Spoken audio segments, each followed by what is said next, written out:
प्रयत्न न करता फक्त रडणारा माणूस कसा कुठे पोहोचेल हो? तो तिथेच राहतो. त्याला सगळ्या गोष्टी अवघड वाटतात कारण तो फक्त प्रॉब्लेमकडे बघत असतो.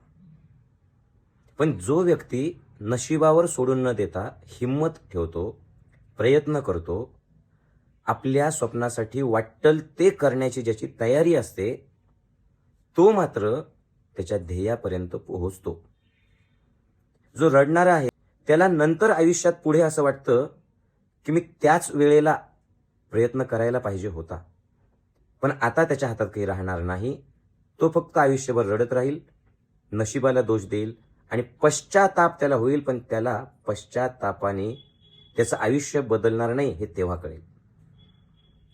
त्याच्यामुळे जो प्रयत्न करणारा माणूस आहे, जो हिम्मत दाखवणारा माणूस आहे, जो स्वप्नांसाठी जगणारा माणूस आहे, त्याला कळतं की प्रॉब्लेम असं काही नाहीच आहे.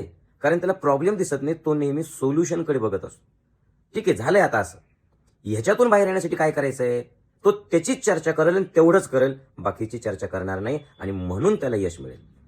बघा तुम्ही सुद्धा तुमच्या आयुष्यात तुम्हाला कसं वागायचं, कारण तुम्हीच तुमच्या आयुष्याचे निर्माते आहात.